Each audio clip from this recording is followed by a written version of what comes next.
Olá, eu sou a Rita Cachaço e este é o Reatravessar, um podcast sobre mudar de vida. Nesta nova temporada, quero levar-vos ainda mais longe neste tema da mudança. Vamos falar de mudanças de vida, de profissão, mudanças de alimentação, de hábitos e de formas de pensar. Todas as semanas, partilho contigo histórias de pessoas que escolheram reatravessar uma e outra vez, sempre em direção a uma vida melhor, mais verdadeira e mais alinhada com a sua essência. Convido-te a reatravessar connosco.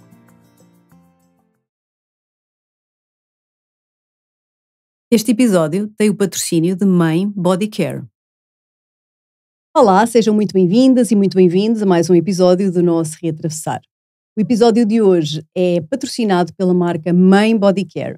A Mãe Body Care é uma marca nacional de cosmética natural, tudo com ingredientes 100% naturais e elementos muito diferentes. Então, os cheiros são maravilhosos, todos os óleos são bem delicados para a nossa pele, mais delicada, excelente para as crianças também. E podem espreitar o site da Mãe Body Care e usar os 10% de desconto com o código Rita Cachaço, que é o meu nome. Como estamos próximos do Dia da Mãe, eu até sugiro que vocês espreitem, porque existem estes kitzinhos super queridos com shampoo, sabonete ou 2 sabonetes, shampoo sólido, e as mães de certeza que vão adorar.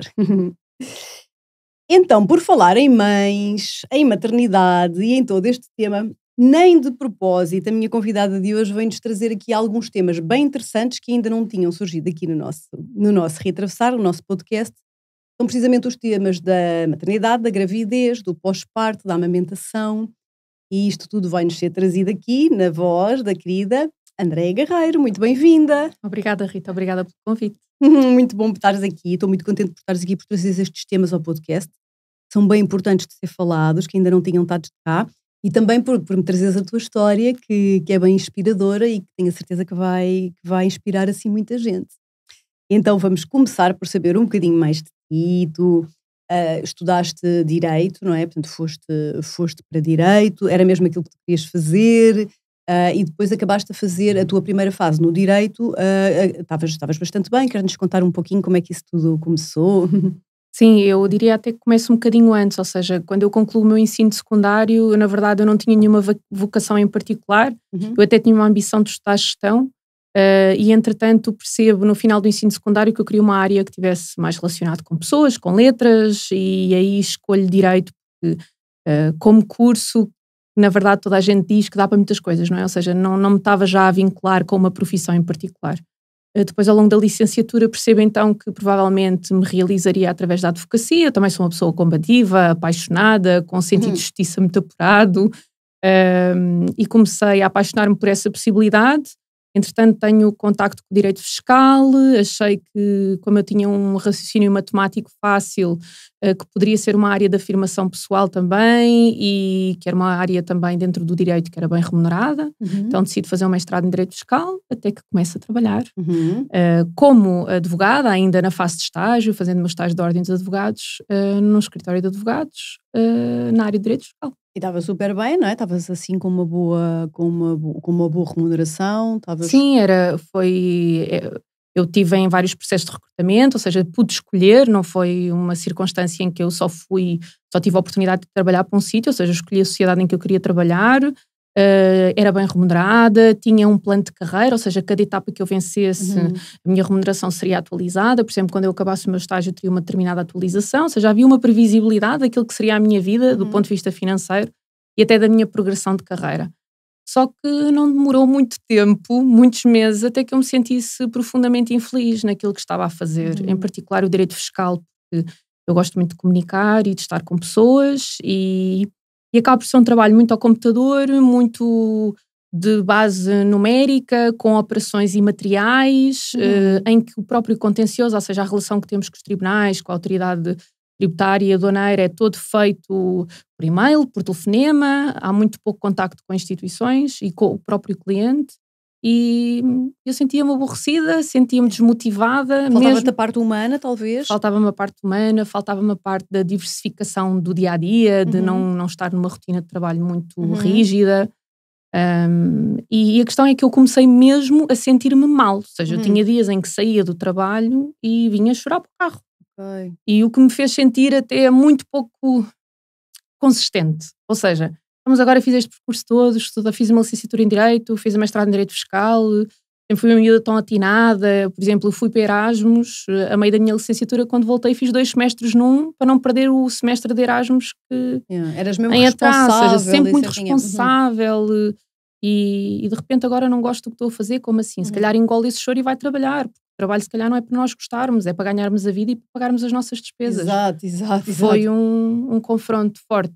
Sentias-te assim enfim, com essa sensação que eu sei tão bem que tantos convidados aqui do Reatravessar sentem. Estávamos agora a falar em off que tenho visto assim muita gente dessa área, não é? Da área do direito, não, claro que em todas as áreas isso pode acontecer, mas muito da área do direito, muitas pessoas em que sentem que é quase como se houvesse assim uma defraudação daquilo que elas pensavam que ia ser a profissão em si. É muito curioso, não é? Sim, eu acho que há uma idealização. Por exemplo, eu vejo muitas colegas que idealizavam trabalhar, por exemplo, em associações, em ONGs, em instituições, ou até dentro, por exemplo, do direito penal, que foi uma área para onde eu fui trabalhar a seguir. As pessoas têm ideia que quando trabalham o penal ou quando trabalham a área do crime, a traduzir em miúdos, que vão defender as vítimas, ou seja, que estão sempre do lado daquilo que a gente diria que é a razão, que é a pessoa que foi afetada. Exato.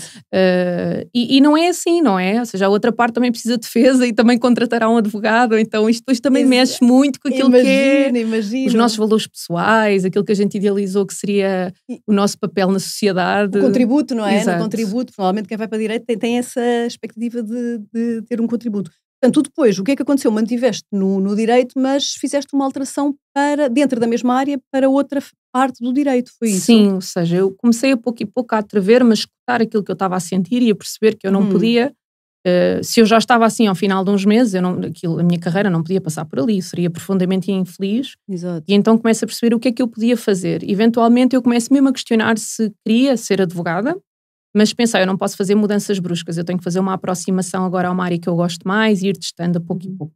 Então percebi que dentro do direito todas as áreas que me realizariam provavelmente, tendo em conta o meu perfil, aquilo que eu estava à procura era o direito penal e o direito de família e menores. E perto do sítio onde eu vivi existia uma sociedade de advogados onde uma amiga minha de licenciatura trabalhava e começamos a falar e ela diz-me, envia um currículo, e eu enviei um currículo, ninguém me respondeu, vou lá entregar o currículo em mão, ligo para lá, fiz imensa pressão. Dizendo, por favor, isto é uma oportunidade, é ao pé de casa, mesmo que eu tenha uma diminuição salarial, vou ter poupança noutros aspectos, venha almoçar a casa, se calhar não tenho que pagar estacionamento, não faço deslocação de gasóleo, e começo a fazer essas contas todas, porque já estava num patamar também de independência financeira dos meus pais, e eu queria manter isso, não é? Claro. Então queria dar um passo atrás com alguma cautela. E consigo uma entrevista nessa sociedade e começo a trabalhar aí, e é aí que trabalho até ao nascimento da minha filha. Ok, em direito penal. Direito penal e direito da família e menores, sendo como a minha base era o direito fiscal, houve sempre também uma tentativa também de fazer uma aproximação ao direito fiscal lá no escritório e de aproveitar as minhas competências, mas eu sempre a fugir. Então houve uma altura em que fiz penal fiscal, mas o que eu gostava era do penal também, do crime intrafamiliar, ou seja... Isso aí, eu tinha aqui esta parte, que isso é bem interessante, não é? Tu até comentaste comigo que foi uma enorme escola humana, porque de facto direito penal é como tu estavas a dizer, não é? Não é propriamente aquela coisa romantizada que às vezes se vê nos filmes, não é? Que temos só a defender pessoas, não é? Assim uma coisa até muito utópica. Às vezes há situações bem difíceis, não é? Deve ser bem complicada essa área. Sim, houve uma altura que eu até achei que tinha um problema, Andréia, ou que estava dessensibilizada, ou que tinha um problema, porque eu com muita facilidade, por exemplo, houve situações em que eu defendi, seja porque eram clientes do escritório, seja porque eu estava inscrita naquilo que a gente chama as oficiosas, o apoio judicial, ou seja, pessoas que não têm direito para pagar um advogado, não têm dinheiro para pagar um advogado, pedem um apoio à Segurança Social, a Segurança Social nomeia um advogado com o apoio da Ordem dos Advogados. E nós lá no escritório estávamos inscritos nessa bolsa de advogados e também me eram atribuídos casos que não eram do universo do escritório, ou seja, e eu tive situações em que defendi, por exemplo, abusadores sexuais das próprias filhas, a menores, tive situações de defender agressores de violência doméstica, tive situações pesadas.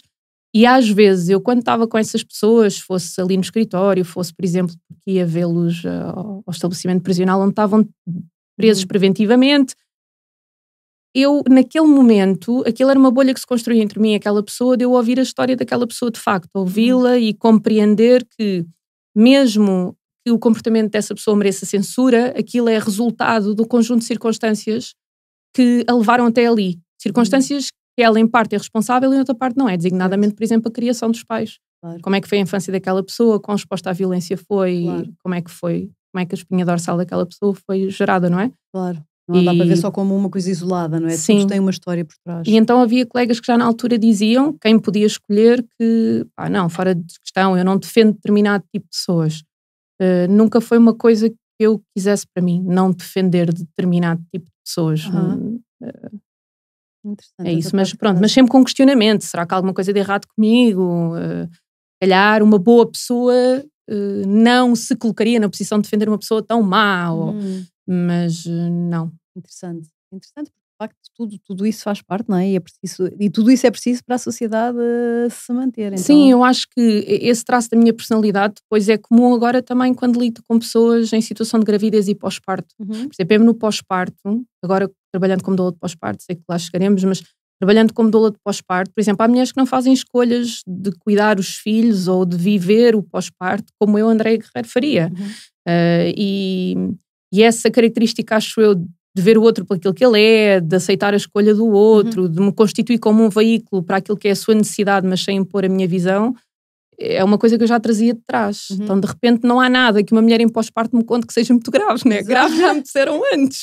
Grave já tu assististe. Não é? Tipo, gritei com o meu filho, tipo, fiquei tão zangada que o deixei a chorar 10 minutos no quarto e a seguir voltei e abracei e dei-lhe muitos beijinhos que eu sinto-me tão mal, ou pensei em tirar o bebê da janela. Tipo, às vezes há momentos em que estamos num período muito negro, numa nuvem muito negra, e não há nada que a pessoa me diga que eu penso assim, que horror, não quero acompanhar esta mulher. Já viste tanta coisa, não é? E ouviste tanta coisa tão grave. É interessante como as coisas nos vão preparando, não é? Na vida para as fases seguintes. É muito interessante. Eventualmente. Não quer dizer que eu não acho que há qualquer coisa de inato.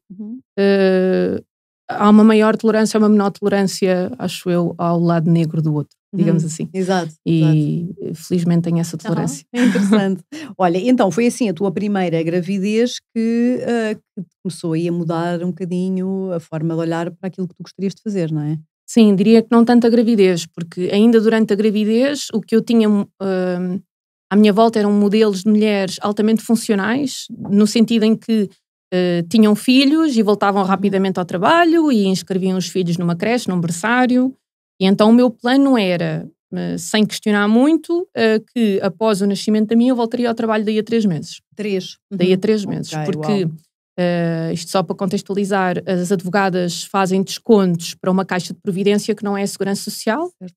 E depois não têm direito a uma licença parental paga e à dispensa para o trabalho, como tem a maior parte das pessoas que fazem descontos para a segurança social. Ou seja, o tempo que a gente vai poder estar fora do escritório onde trabalha depende do acordo que a gente tem com os sócios que gerem o escritório.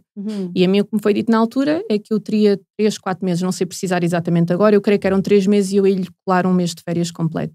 Ou seja, eu tinha que ter uma solução para os 3, 4 meses da minha filha para eu poder regressar ao trabalho. E na altura fiz a pré-inscrição dela numa creche, achando que sim senhora, pai, vou ter um filho a seguir, vou voltar para o trabalho ao fim de 3 meses. Exato. E depois ela nasceu. E o meu mundo... E tudo mudou. Se bem que já havia, e isto é muito giro, porque depois a sócia a quem eu reportava, que é assim uma mulher que para mim é um exemplo de vida, que é a Ina Chá, vou dizer o nome dela. Eu acho que ela já via coisas em mim que eu não via ainda, porque eu tinha uma idealização já desde adolescente que um dia, quando fosse mãe, eu me ia dedicar aos filhos e que me ia dedicar à casa, uma romantização até desse papel doméstico. Sim. Que nem é muito compatível com os nossos dias. Pois. Que anulava em mim esta mulher independente, que quer trabalhar e que quer assumir e tem dons para pôr ao serviço dos outros. Mas é giro que quando eu lhe disse que não ia continuar a trabalhar para ficar mais algum tempo com os meus filhos, não foi uma surpresa para ela. Então, mas isso aconteceu espontaneamente, não é? Porque tu tinhas a ideia que passados os 3 meses sim, eu ia voltar... regressar em setembro, creio eu, ela nasceu em maio, eu ia regressar em setembro, e o que acontece é que no fim de agosto eu vou falar então com os sócios do escritório, dizendo que eu não ia regressar. Porque sentiste que não estavas preparada não para estava isso. preparada para me desvincular dela, não estava preparada para a deixar num berçário, eu própria não estava preparada para voltar ao trabalho, mas acima de tudo para nos separarmos. Por exemplo, a amamentação teve muitos desafios para mim no início, a minha primeira experiência de amamentação. Agora estávamos em velocidade de cruzeiro e eu de repente ia-me ausentar dela durante 8 horas, fazer extrações, comprometer aquele processo. Eu estava a desabrochar para um mundo que eu queria viver a fundo. Claro. E não foi uma decisão pacífica, porque tive que falar com o meu marido, né? Parar de trabalhar significa que deixa de entrar um ordenado em casa, significa que eu saio do mercado de trabalho. Mas saíste mesmo? Tomaste essa decisão de... Sim, ou seja, a dado momento eu vou ao escritório e digo, olha, eu não vou regressar em setembro e honestamente eu não consigo dizer quando é que estaria disposta para regressar. Não sei se é daqui a 6 meses, não sei se é daqui a 1 ano, não espero que esperem por mim, mas se eu voltar à advocacia, ao primeiro sítio onde eu venho bater à porta é aqui. E até hoje cumpri a minha promessa, eu não voltei à advocacia. Exato. Mas se voltasse, ainda ia lá bater à porta. Exato. Mas sim, mas essa tomada de decisão também foi difícil, porque não é uma tomada de decisão que muitas mulheres tomem. Há mulheres de um determinado estrato social, por exemplo, eu estudei na Universidade Católica, e eu sei que há colegas que tiram a licenciatura, mas não ambicionam designadamente exercer. Ou seja, o objetivo delas é formarem-se, instruírem-se, mas têm esse plano de tomar conta dos filhos, serem ali a figura cuidadora para que os companheiros possam ser uma figura provedora. Mas essa dinâmica relacional não me interessava. Eu queria também ser provedora, eu queria também estar no mercado, eu quero ter uma relação de igualdade em todos os níveis com o meu companheiro. Então foi confrontar-me com isto, que foi duro, foi de repente a diminuição da remuneração, foi fazermos contas, foi pensar, será que vou ter que pedir alguma coisa aos meus pais? Exato.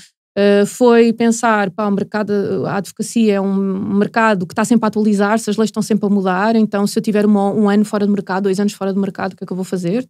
Já ninguém me vai querer, já não vou saber nada. Havia muita coisa a pesar no outro lado, não é? De não tomares essa decisão. Muita coisa a pesar. Mas em ti era mais forte do que tudo, não é? A vontade de estar com a tua filha em casa. Sim, acho que foi uma decisão difícil, mas acabou por ser uma decisão muito corajosa, que foi uma decisão de amor e não de medo, não é? Se a decisão fosse tomada em função do medo, eu teria ficado como tinha planeado antes. Claro. E foi uma decisão assim de amor, da qual não me arrependo nada. Imagino. Hoje posso olhar para trás e dizer que não me arrependo de nada. Claro. E estou muito feliz pelo meu atrevimento mais uma vez. Até porque isso abriu-te muito para aquilo que tu hoje fazes, que é bem diferente, não é? E que já vamos para aí caminhar. Acho que depois tenho aqui uma parte em que tu comentas comigo uma coisa muito interessante sobre a mudança, e como sabes, este podcast é um podcast que tem muito esta parte de ajudar as pessoas a perceberem que nós realmente todos podemos mudar, independentemente da nossa idade, da nossa condição. Há sempre mudanças que nós podemos fazer para melhor. E há uma frase que tu me disseste aqui que eu acho muito interessante, que é: não houve um momento de clarividência na mudança. Então, é muito giro, porque há pessoas que às vezes me escrevem com esta dúvida, não é? Elas não sabem o quê, e acho que há muito esta ideia errada de que às vezes a pessoa acorda um dia e já sabe o que é que quer ser, ou qual é o seu propósito de vida, ou sempre soube qual é o seu propósito, e não é assim, não é? Nem todos nós sabemos, não é? O que é o nosso propósito e o que é que nós queremos fazer. E tu, com esta frase, eu achei interessante trazer, porque foi uma coisa que foi acontecendo. Sim. Para mim não foi imediato de forma nenhuma, aliás, acho que não foi imediato desde os meus 18 anos, eu agora consigo ver-me no ensino secundário e pensar o que é que eu quero ser. Eu naquela altura não teria tido capacidade para tomar outra decisão, porque eu não conseguia sequer aceder aos meus gostos, mas o que eu sinto é, depois, quando eu parto de trabalhar e venho para casa, eu começo, ao mesmo tempo tinha um bebé pequenino, a pensar qual é que vai ser o plano seguinte, porque esta é a oportunidade de fragmentar, de ter aqui um momento de decisão e de eu entrar já noutra área e de aproveitar até o meu tempo de pós-parto para iniciar a formação para trabalhar noutra área. Aí pensei, será que a educação especial, eu sempre li muitos livros na área da educação especial, gostava muito de crianças com necessidades especiais, pronto, e de alguma forma poder contribuir para o seu processo de desenvolvimento. Será que é na área da promoção e proteção de crianças, ou seja, o facto de eu ter contactado também com uma data de processos no contexto do escritório, onde havia situações de crianças em risco, ou até crianças que cometeram delitos. Exato. Eu pensei, bem, se calhar integrar-me num lar de infância e juventude, vou tirar uma licenciatura como educadora social, será que é psicologia?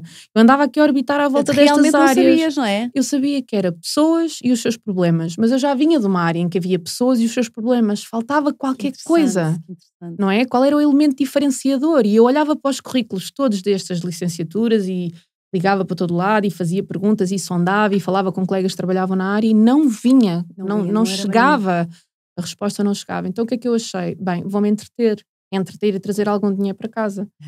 E o que fui fazendo foi, comecei a fazer transcrições jurídicas, que é um trabalho muito mal pago mesmo, envolve, ou seja, na prática é ouvir as gravações dos tribunais e desgravá-las para texto, para depois poderem ser usadas nos escritórios para fazer recursos. Era amassador e muito mal pago, mas pensei, ok, enquanto isso eu estou a ouvir colegas no tribunal a trabalhar, é como se estivesse lá, né? Estou a assistir o processo, mantenho-me atualizada, vou aprendendo coisas de outras áreas, bora, estou a trabalhar. E isso dava-me uma sensação de estar no mercado e ser útil.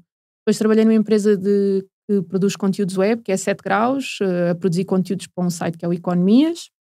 Foi muito fixe esse trabalho, porque já era remunerado de outra forma e permitia-me trabalhar 4 horas por dia, o que era muito compatível com ter um bebê em casa e as cestas dela. Ou seja, eu comecei a fazer teletrabalho antes de teletrabalho ser uma coisa fixe e normal. Foste buscando coisinhas que podias fazer enquanto estavas com... Essa parte é super importante. Numa altura que não era possível fazer teletrabalho. Tipo, teletrabalho era uma coisa muito estranha. Eu lembro de nós na 7 graus, que eles tinham 100 funcionários e a gente fazia reuniões, meetings para discutir qualidade de vida em teletrabalho. E isso era muito à frente. Era muito à frente. Agora toda a gente faz, mas na altura é muito à frente. Mas essa parte é super interessante, porque na verdade tu não sabias. Eu quero mesmo voltar a referir isto, porque há tanta gente que está nesse ponto em que tu estavas, que era, tu sabias que querias estar com o teu filho em casa, mas tu não sabias exatamente o que é que podias fazer. Então foste procurar coisas que não necessariamente sabias que iam ter continuidade, ou não necessariamente sabias que iam preencher como pessoa, mas deste, não é? Abriste-te a ir fazendo coisas e assim, se calhar foram também chegando outras, sem dúvida, outras soluções. A mensagem é mesmo, façam qualquer coisa, porque mesmo que estejam a fazer alguma coisa de que não gostam, ou que não se veem fazer a longo prazo, pelo menos já descobriram mais uma coisa, descobriram por onde é que não é o caminho. Onde é que não é, exatamente, claro. Sim, sempre ganha, há sempre conhecimento. Eu hoje penso, por exemplo, hoje em dia, até a estrutura que eu aprendi, o facto de a gente ter aprendido a escrever as publicações de determinada forma no site, para que a pessoa capte logo a mensagem, continue a ler, ou seja, reencaminhada para um outro conteúdo, não é? Essa parte...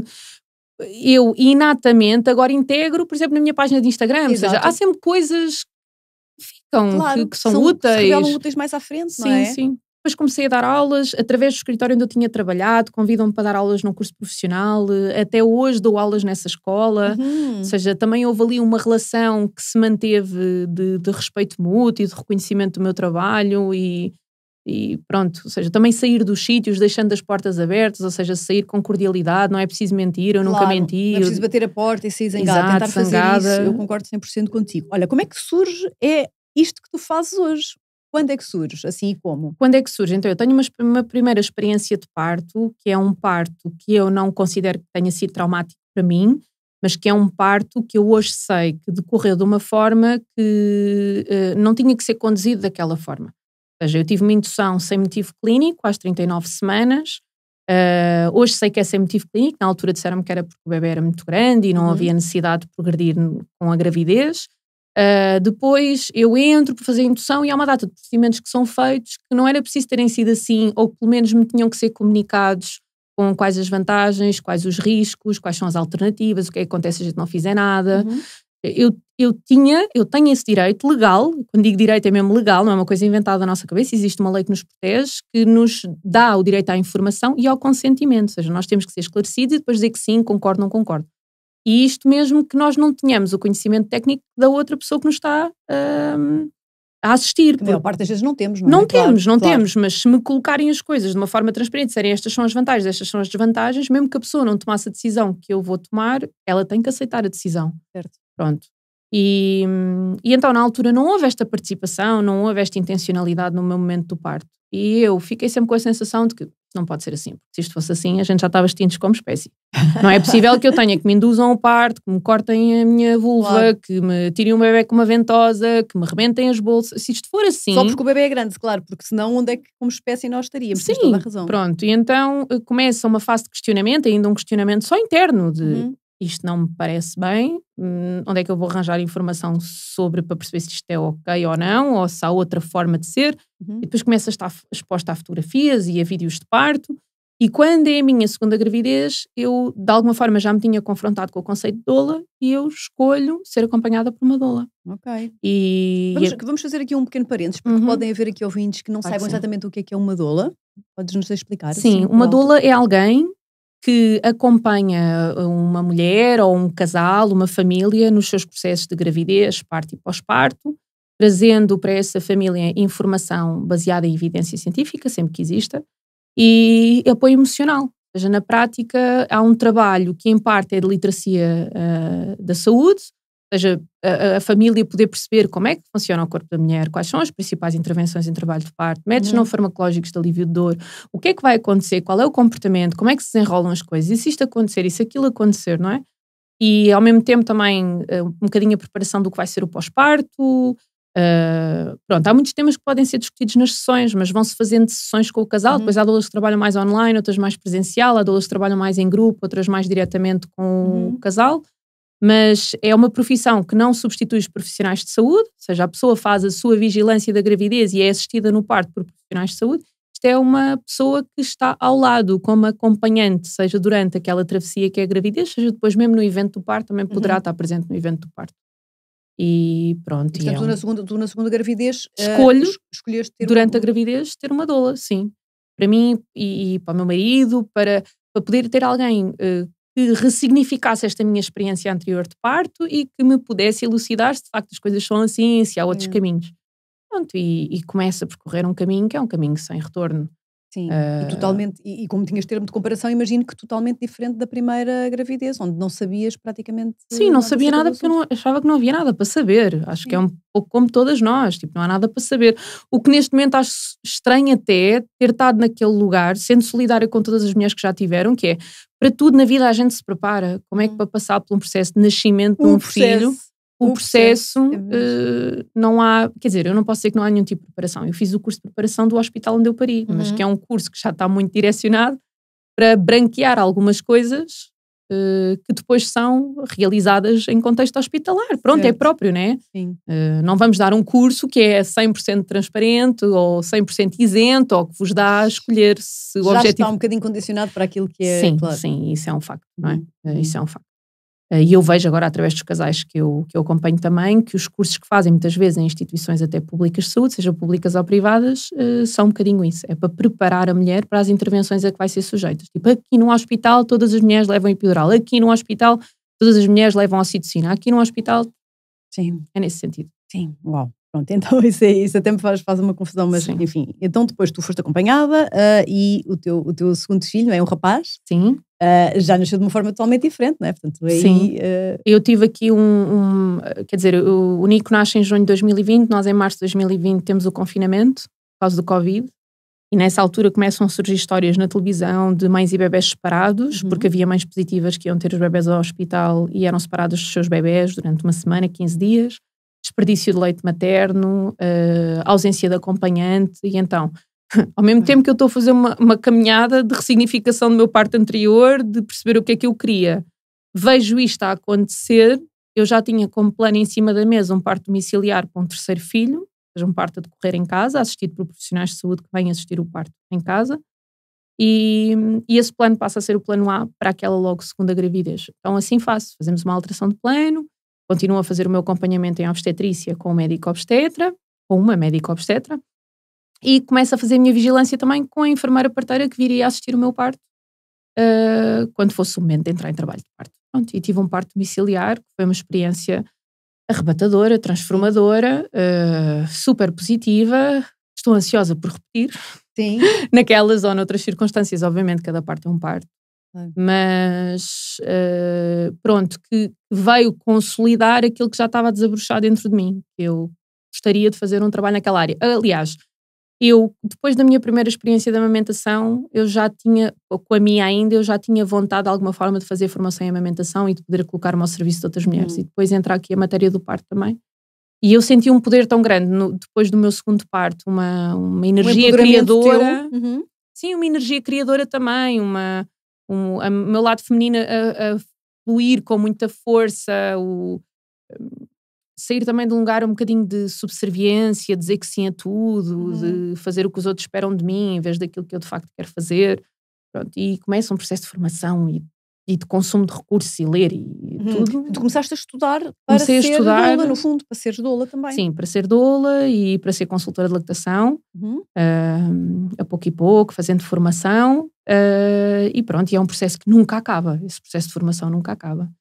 Há sempre coisas novas para aprender. Sim, principalmente quando você é apaixonada, porque tudo o que queremos ler é sobre isso, tudo o que queremos ver é sobre isso, é assim uma coisa Claro. E este tema é um mundo, não é? É um mundo, há muita coisa, não é? Para aprender aqui, não só da parte da gravidez, que é uma coisa, a parte do parto, que é outra, e da amamentação, e do pós-parto, Sim. que é toda uma outra coisa, não é? Então, imagino que isso seja assim um mundo com muita, muita, muita coisa para aprender. Sim, nem todas as pessoas que trabalham como doula trabalham estas áreas todas. Por exemplo, há doulas que são só doulas para a pré-conceição, ou seja, ainda antes das pessoas terem engravidado, querem fazer um trabalho de reflexão sobre se é aquele momento oportuno, ou trabalhar questões que acham que podem impedir o desenvolvimento de uma gravidez do ponto de vista saudável, do ponto de vista também emocional. Isso é tão interessante, olha, isso eu não fazia a menor ideia que existia, e acho super interessante esse ser assim planeado de uma forma mais consciente. Sim, há doulas para a pré-conceição, há doulas para a gravidez, há doulas que acompanham o fim de vida, também, por exemplo. Falar, sim. Espero que um dia haja doulas para o divórcio. Sabes que a minha última convidada é mais ou menos uma doula para o divórcio. Ótimo, ótimo, tens maravilhoso. que espreitar, porque foi mesmo o episódio antes de ti. Sim. É uma coach de divórcio. Pois, exatamente. Então, venham as coaches de divórcio, venham as doulas de divórcio, porque é um momento também de decisão, de ruptura, de morte, de luto, que merece ser acompanhado. Então, há doulas para o pós-parto, há doulas para a amamentação. As doulas acompanham também os processos de fertilidade, de interrupção voluntária da gravidez, de interrupção médica da gravidez, de perda gestacional, de perda de um filho, nascido com vida, mas que depois morre. É aqui este colo e este também veículo de informação para todas as fases da vida. Claro, essa palavra é mesmo muito bonita, não é? Este colo, porque parece-me a mim que não estou assim tão por dentro do meio, que isso é uma parte assim muito falta em todo o processo, não é? Está tudo um bocadinho, vamos dizer, formalizado e formatado e para despachar um pouco, como tu dizias, e essa parte quase mais humana, não é? De acompanhamento, como havia, não é? Há quanto tempo atrás, e algumas sociedades ainda o têm, não é? Esse acompanhamento entre mulheres, não é? Essa ligação, esse colo de quem te pode ajudar, deve ser assim super rico. Sim, e um acompanhamento contínuo também, porque nós temos profissionais incríveis a trabalhar nos hospitais, designadamente também na área da enfermagem, e que às vezes até ficam um bocadinho zangadas com as mulheres, eu sei disso, porque algumas já me confessaram de porque é que uma mulher quer uma doula, se eu sou uma enfermeira parteira tão presente e tão cuidadora. Sim. Mas aquela pessoa está a intervir naquele momento específico, não é? Está ali no parto, naquele momento, mas quem é que é a figura de referência desde a gravidez, passando pelo parto ou pós-parto, não é? Quem é aquela pessoa a quem eu chego no pós-parto e não tenho que contextualizar tudo o que eu já vivi para trás. E esse elemento de ligação por todas as fases faz falta. Às vezes eu discuto com algumas colegas, porque às vezes nós achamos que estas profissões de cuidado quase que não têm que ser remuneradas, não é? Porque todas nós tínhamos direito a ter apoio à amamentação e todas nós devíamos ter direito a alguém que nos apoie no pós-parto e na gravidez e que nos dê informação e que nos dê apoio emocional. Mas nós temos que viver, não é? Ou seja, todos nós temos que viver e o nosso trabalho merece ser remunerado. Só que às vezes, e até falo com algumas colegas sobre isto, que é como é que nós explicamos às pessoas em que é que constitui o trabalho? Porque, por mais que eu diga que as minhas sessões implicam fazer isto, isto e isto, não se trata da mulher precisar de mim. E isso é uma das frases quando se entra no meu site. Trata-se da mulher merecer aquilo. Merecer alguém, uma amiga que percebe muito daquele assunto, a quem ela pode mandar uma mensagem se calhar às 10 da noite ou às 11 da noite porque está com ansiedade em relação a um assunto qualquer do parto ou da gravidez e não consegue dormir. Até porque é uma altura cheia de dúvidas, não é? Exatamente, muito novo. Muito novo e que deve acontecer imenso uma coisa, e eu até mais ou menos sei porque estou a acompanhar de perto familiarmente um bebê que nasceu há um mês, não é? Do meu irmão e da minha cunhada. E deve acontecer muito nesta altura o achómetro, não é? Que toda a gente acha alguma coisa em relação ao assunto. No meu tempo era assim, porquê que não fazes assim? Eu fiz assim com o meu. E tu deves ouvir tanta coisa, não é? Esta já não sabes. Então deve ser ótimo ter alguém com quem tu, ok, vamos lá continuar o nosso trabalho. É a ti que eu ouço, eu sei que tu sabes. Se houver uma relação de confiança pré-estabelecida, se eu reconhecer àquela pessoa conhecimento e autoridade, é uma âncora. Porque eu sei, por exemplo, eu sei que há mulheres que recorrem a mim, mesmo sabendo que eu não sei a resposta, mas que sabem que eu lhes vou dizer quem é que sabe a resposta. Pois. Ou seja, que sabem que, perguntando-me, eu não vou dizer uma coisa que eu não sei. Pois. Eu vou dizer, sobre esse assunto fala com a pessoa X, recomendo Y. Não é? Também é um agregador de contactos, é um agregador de outros cuidadores. Claro, sobre isto fala com aquela, sobre isto vai ver aquela, não é? Porque todos os nossos trabalhos têm limitações. E este trabalho também tem a sua limitação, tem a sua parte de abundância de conhecimento e tal, e depois tem a sua limitação. Há coisas que não são do meu escopo e eu passo. Exato.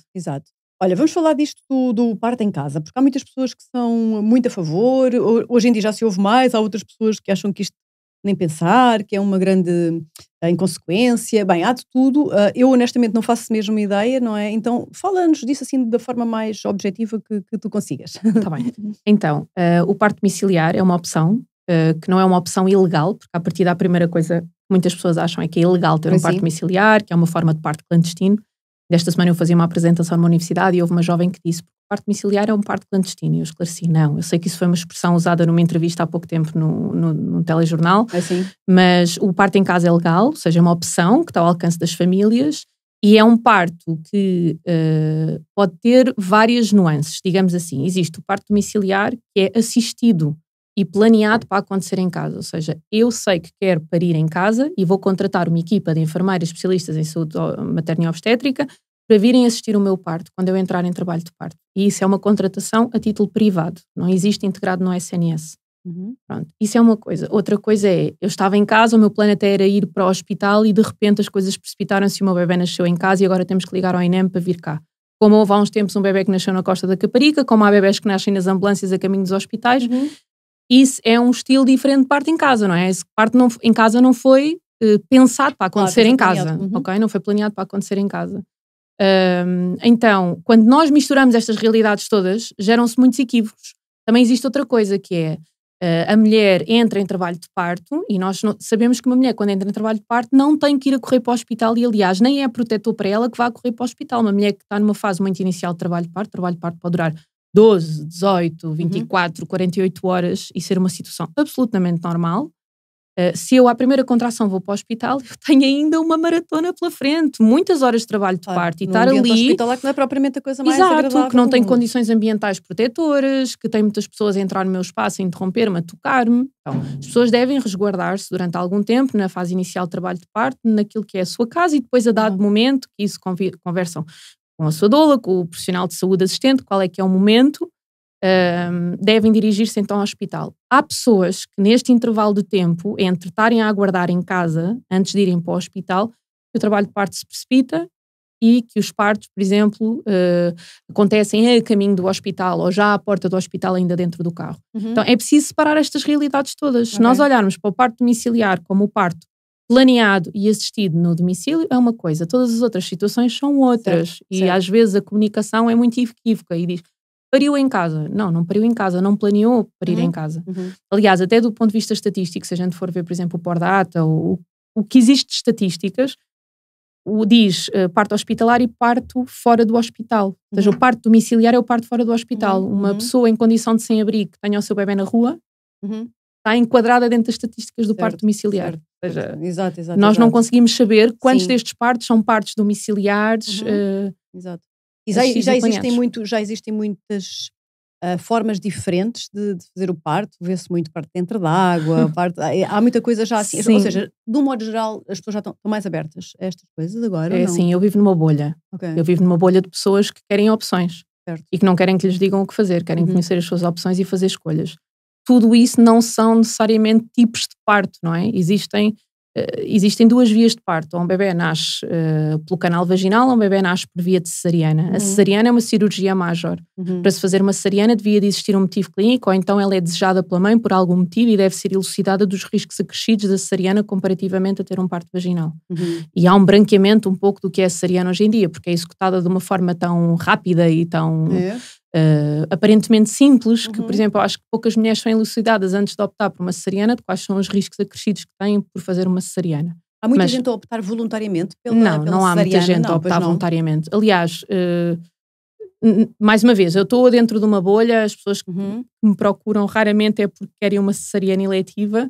Não acho que haja muita gente, por exemplo, num primeiro filho logo a optar por uma cesariana. Talvez haja pessoas a fazê-lo numa segunda por uma experiência muito difícil de parto. Do primeiro. Li outro dia qualquer coisa que no Brasil é muito comum as mulheres e os obstetras, não é, sugerirem logo a cesariana sem dar sequer a oportunidade ao parto natural e que muitas mulheres também assim o preferem, não é? Sim, porque têm crenças limitadoras, acreditam em mitos em relação àquilo que é o parto vaginal, não é? Que o seu canal vaginal, a sua vulva vai ficar destruída para sempre, que isso vai impactar imenso as relações sexuais, que o parto vaginal dói muito, ou o parto por cesariana chega-se, faz, abre-se a barriga e tira-se. As pessoas, a questão é, nenhuma escolha é questionável. Aqui o papel dos profissionais de saúde é informar as pessoas sobre os riscos e os benefícios das suas decisões para que elas possam escolher em consciência. Eu acho que há pessoas que estão a fazer escolhas sem ser mesmo em consciência e porque têm muito medo. Da mesma forma, por exemplo, uma mulher que decide não amamentar porque não esclareceu as suas dúvidas em relação à amamentação, ou viu a tia ou a prima ou a mãe a sofrer muito com dor e acredita que essa é a única forma que existe de amamentar, ela não está verdadeiramente esclarecida, não é? Então, o que acontece é que às vezes a tomada de decisão não é Sim, não é tão esclarecida assim. Sim, olha, e fala-me do pós-parto. O pós-parto é todo um outro mundo, não é? Eu tenho uma grande amiga que também estuda muito estas coisas e porque ela própria passou, e ela comentou comigo assim uma coisa que me ficou aqui e fala-se imenso da gravidez e já, mas realmente do pós-parto não nos dizem nem metade. Sim. É verdade? Sim, eu acho que sim. Aliás, o NEE não nos dizem designadamente as instituições, porque a gente vai a um curso de preparação para o parto e já se fala de pós-parto. E há muitas páginas já, por exemplo, no Instagram, nas redes sociais, a falar de pós-parto e muitas pessoas até com elevado nível de influência, ou seja, figuras públicas a partilhar as suas histórias reais de pós-parto. A questão é que nós, as pessoas mundanas, nós escondemos as nossas fragilidades em tudo na nossa vida. E o pós-parto é um momento de enorme fragilidade, porque temos muitas dúvidas, não sabemos se estamos a fazer bem. É um momento de grande ambivalência do ponto de vista das emoções, há muita flutuação emocional, não é? Há um baby blues que me faz chorar e eu devia estar feliz porque tenho um bebê saudável nos braços. E ao mesmo tempo que eu quero estar agarradinha ao meu bebê, eu só me quero libertar porque isto é uma prisão e eu quero ir para a rua outra vez e trabalhar e ser vista, não é? Porque o pós-parto também é um momento de enorme invisibilidade. Mas isso é tudo normal do que tu estás a dizer, Tudo não é? isto é normal até um determinado ponto. Também não quero, e é preciso ter algum discurso, porque quando se começa a falar do pós-parto publicamente, também há esta ideia de tudo no pós-parto é normal. E há depois determinados limites em que já estamos a falar de problemas de saúde mental. E a depressão pós-parto existe, e o trauma de parto existe, e a ansiedade existe, e então quando há uma afetação já da funcionalidade, quando eu já só consigo ver o mal e já não consigo ter períodos em que há fruição, em que há prazer, quando esta ambivalência se desequilibra para ser sempre triste, mau, desmotivador, quando a vinculação entre a mãe e o bebê é comprometida a dado momento, pronto, há alguns sinais que nos indicam que é preciso uma intervenção do ponto de vista da saúde mental, um psicólogo, um psiquiatra, aquilo que for mais indicado. Claro, é uma questão de se ir avaliando e acompanhando. Sim, mas há muita coisa no pós-parto que é normal e a gente confronta-se com isso e pensa, que horror, não é possível que eu sinta isto, devo ser a única pessoa que sente. Então, dica para as mulheres em pós-parto, procurem grupos de pós-parto. Existem N, eu estou numa cidade privilegiada, que é a zona de Lisboa, onde existem muitas iniciativas por parte de mulheres também ou de profissionais que fazem grupos, rodas gratuitas, onde as mulheres se encontram e esta semana se calhar o desafio do meu e do meu bebê foi o sono e a outra mãe foi a amamentação e a outra mãe foi a relação com o seu companheiro e a outra mãe é a sogra que só dá habitats e a outra mãe né? E todas trocamos e de repente também acontece isso é maravilhoso, essa coisa do círculo da partilha feminina dessa fase em que a pessoa se deve sentir tão necessitada dessa ajuda. Ao mesmo tempo que nós queremos, também temos muito medo do julgamento, temos muito medo de ainda não estar a fazer tão bem quanto a outra. Mas nestes grupos imagino que a ideia seja a partilha dos problemas, dos desafios, não é? Então certamente vai ser um apoio, não é? Eu acredito que sim, mas como eu também já estive nesse lugar de usufruir e não só de estar com um olhar profissional, mas de usufruir, eu lembro-me que eu tinha resistência em ir. Porque havia uma mãe que era mais desenvolta, que já amamentava sem desconforto, que parecia que o pós-parto dela o relacionamento tinha ficado intacto após o pós-parto, que já tinha vontade, por exemplo, de recomeçar a sua vida sexual e eu ainda não tinha. Então, às vezes, eu acredito que são espaços que, se a gente puder usufruir deles, vão ser benéficos. Agora, há resistência da nossa parte, às vezes, em dar o passo e depois isso desconstrói-se. Constrói-se, claro, e de certeza que é bastante mais rico do que ficarmos ali em casa só Sim. a pensar. Olha, outro tema aqui que queria falar contigo, que me parece bastante interessante, tu fazes parte de uma associação, não é? Que é o Observatório da Violência Obstétrica. O que é exatamente isto? Porque é que isto existe? o que é exatamente isto de violência obstétrica e porque é que existe este observatório e como é que as pessoas também podem saber mais sobre isto? Sim, a violência obstétrica é um termo que classifica abusos perpetrados em instituições de saúde, normalmente, contra pessoas em situação de gravidez, parto, pós-parto, também pode ser numa situação de perda gestacional, de interrupção voluntária da gravidez, de tratamentos de fertilidade, pronto. Então o que é que acontece? Esses abusos podem ser, essas más práticas, esses atos de violência podem ser violência física, violência psicológica, violência sexual, violência institucional. Então, desde, por exemplo, fazerem intervenções que não são necessárias, desde, por exemplo, humilharem a mulher por determinadas características físicas que ela tem, ou porque é demasiado gorda, ou porque é negra, ou porque é muito velha. Isso é real e existe muito? Isto é real e existe diariamente. Qual é que é o problema? É que nós aceitamos isto como fazendo parte. Faz parte. Isso também me aconteceu a mim. Ou seja, são mulheres, não é? Falar umas com as outras. Isso também me aconteceu a mim, mas isso é normal.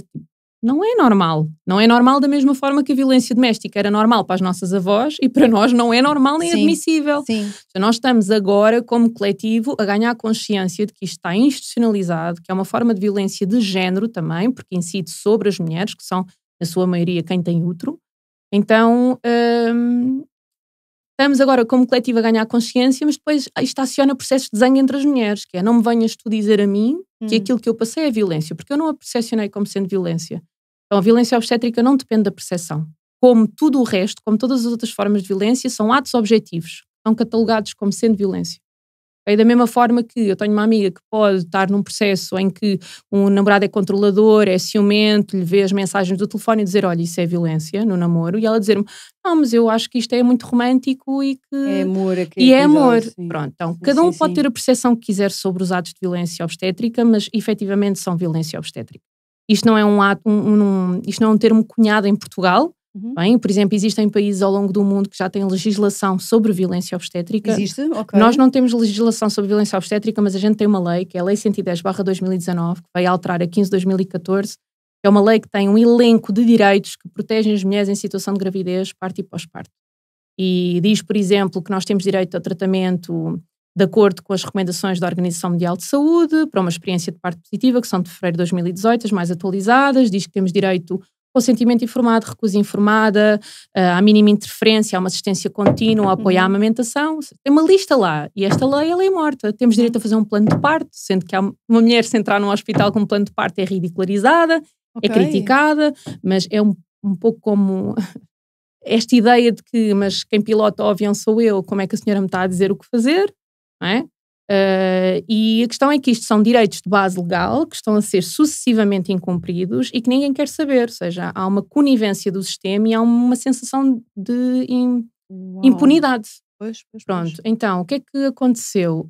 Dado momento, houve uma proposta de criminalização da violência obstétrica por parte de uma deputada que é Cristina Rodrigues, que pertenceu ao PAN, depois era deputada independente e que agora está no Chega. Mas, quando ela era uma deputada independente, ela fez uma proposta de criminalização da violência obstétrica. E houve várias reações a essa proposta de criminalização, ou seja, tornar-se um tipo de crime no Código Penal, porque neste momento é ofensa à integridade física, é um crime de intervenções sem consentimento, desnecessárias, etc., mas não é um crime autonomizado, não é reconhecido pela nossa lei como um crime autonomizado. E houve várias reações, e uma delas foi da Ordem dos Médicos a dizer que, palhaçada, em Portugal não há violência obstétrica. É uma coisa dos países do submundo, nós temos cuidados de alta qualidade. Mas em Portugal nós temos um excesso de medicalização, ou seja, todas as pessoas que entram no hospital sofrem este conjunto de intervenções porque somos todas tratadas da mesma forma e desnecessariamente intervencionadas. E então fizemos uma manifestação em novembro de 2021, no 6 de novembro, e depois um grupo decidiu, vamos constituir uma associação, constituímos, e desde então temos trabalhado com instituições, com alguns agentes políticos que estão interessados em dialogar connosco, e acima de tudo com as mulheres. Nós queremos ouvir as mulheres, queremos receber testemunhos, queremos as histórias reais, são testemunhos diários e gravíssimos, pessoas que ficam com traumas psicológicos para a vida, incontinência urinária, incontinência fecal, dor nas relações sexuais, incapacidade de se relacionarem sexualmente com os seus parceiros, percepção de que foram violadas, de que não têm valor, de que de um desempoderamento absurdo, de uma incapacidade de se vincularem com os seus bebés, porque os bebés vieram daqueles atos de violência. Muito interessante. Isso é muito interessante e tenho a certeza, estava aqui a ouvir-te e a pensar, tenho a certeza que daqui a um bom tempo isto vai ser daquelas coisas que se vai olhar para trás e pensar, Óbvio. meu Deus, como é que isto era assim em 2023? Óbvio. Daquelas coisas que agora até parece, pois, é o que tu dizes, é normal, pronto, e se calhar a tua mãe, a minha mãe vão ouvir, mas sempre isto está tudo bem, nós passamos por isso. Aquela coisa, mas, olha, mal comparado, mas quem é que nunca levou um par de estalos e ficou bem?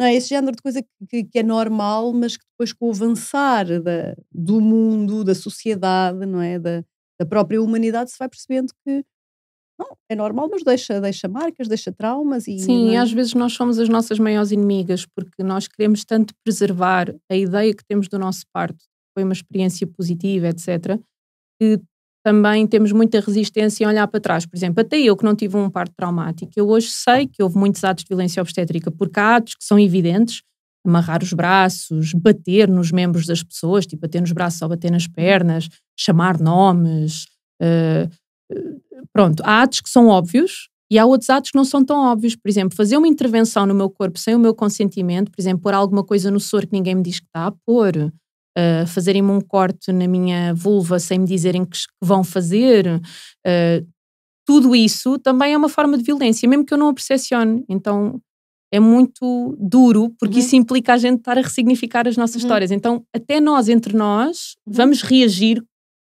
Claro. Também não me compete a mim dizer a ninguém que sofra violência. O que nós estamos a tentar fazer é isto tenha uma visibilidade pública e pôr os agentes a trabalhar na tomada de consciência. Claro. E a fazer uma coisa muito importante que tu já referiste aqui várias vezes ao longo do episódio, em várias situações, e eu acho extraordinário, porque guiou muito na minha vida, por isso que é o questionamento, que é pôr-nos a questionar as coisas que nos aconteceram, enfim, só assim é que as podemos realmente começar a ressignificar, como tu dizes.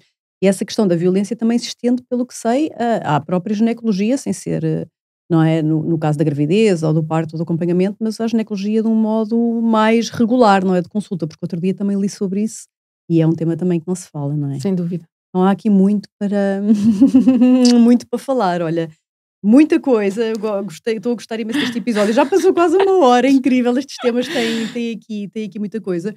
Mas vamos falar agora só um bocadinho de como é que as pessoas então te podem encontrar e que tipo de serviço é que tu tens, como é que podes ajudar as pessoas que nos estão a ouvir e podem até conhecer alguém que precisa de ajuda. Sim, então, eu tenho um site, aliás, eu tenho um nome carinhoso que eu me auto-intitulei e agora há pessoas que me tratam dessa forma, que é Mãe Loba, então se procurarem no Instagram o meu nome é Andrea Guerreiro e Mãe Loba. Mãe Loba? Porque eu fui escoteira durante muitos anos e fui escoteira e dirigente, ou seja, eu estive numa secção que são os Luídes, que é a primeira secção dos miúdos mais pequenos, e eles vivem à volta do imaginário do livro da selva. E existe uma loba que criou o Mowgli, ou seja, que é um menino humano, que é a Mãe Loba ou a Raxa. Pronto. E esse era o meu tótem, ou seja, dentro da chefia dos Luídes, eu era a Raxa, era a Mãe Loba. Então acho que foi uma coisa faz parte de mim, não é? E porque junta este lado cuidador e combativo que eu tenho ambos. É? E aliás a paixão com que eu falo da violência obstétrica do observatório. Sim, notas aí, a tua paixão é linda, é linda. Pronto, então essa veia mutuamente combativa e cuidadora que eu tenho acho que é o que me define e por isso o Mãe Loba acho que me encaixa muito bem. Então, podem encontrar-me... No teu projeto, podem encontrar-te por esse nome. Sim, exatamente, www.mãeloba.pt, no Instagram também. E o que é que eu faço em termos de trabalho? Eu dou consulta de amamentação, eu sou consultora de lactação, fiz a minha certificação através do IBLCE. Então, dou consulta ao domicílio, dou consulta numa clínica que é a Pelvic Care Clinic, que é em Alfragide. E também dou consulta online em algumas circunstâncias que não é preciso avaliação da DIAD, em presença, e depois faço acompanhamento como doula de gravidez, parto e pós-parto. Existe informação sobre os meus pacotes no site, podem pesquisar. Gosto muito de trabalhar com os casais. Até hoje ainda nunca me chegou uma mulher, por exemplo, que não estivesse acompanhada neste caminho, ou seja, cujo companheiro ou a companheira não quisesse ingressar nesta jornada de preparação a dois. Então eu gosto muito de trabalhar o casal, porque acho que também é uma oportunidade de nivelar o conhecimento, a abertura para estes temas de ambos. E É isso, e teria todo o prazer em receber-vos e acompanhar-vos Claro que nesta sim, fase da claro que vossa sim, vida. sim. Ou pelo menos seguir-te nas redes sociais, porque tu também pões alguns conteúdos que já por Sim. si dão esta abertura de mente, não é? Para Sim, novas ideias, para e novas quem coisas. entra através de uma página a seguir vê que nós recomendamos o trabalho umas das outras e quer dizer, entra-se por ali e de repente é o mundo que se Claro. revela. É isso, então bora lá abrir as nossas mentes, não é? Ao mundo, a mundos novos, a coisas novas. Bora lá ser pioneiros. Estamos aqui nos dias, ontem e hoje são dias super importantes, isto só vai para o ar daqui a um mês, mas são dias de lua nova, de entrada em carneiro, de signo de carneiro, da primavera, então é tudo isto de abrir mentes. Vamos lá abrir mentes e começar a todas juntas a mudar o mundo, não é? E ter esta ação colaborativa também feminina, que é super importante, não é? De ouvir, de acolher e de suportar, não é? De suportarmos umas às outras. Olha, adorei ter-te aqui, Andreia, mesmo bom este tema, super rico. A marca mãe vai-te oferecer aqui um miminho. Que bom! Que é um sabonete super natural e um shampoo sólido, vais adorar de certeza, nem de propósito, não é o nome.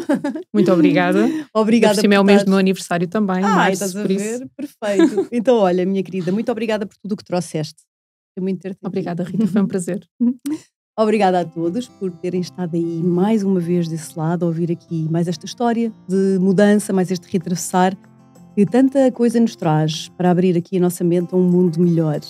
Agradeço novamente à marca Mãe Body Care, isto é tudo, hoje é tudo acerca de Mãe Body Care, esta marca de cosmética natural, marca portuguesa, sugiro mesmo que vão lá espreitar. E recordo que têm 10% de desconto com o meu nome, Rita Cachaço, se quiserem aproveitar um destes kits lindos para o Dia da Mãe. Despeço-me aqui e encontramos-nos para a semana com mais uma história inspiradora. Este episódio foi patrocinado por Mãe Body Care.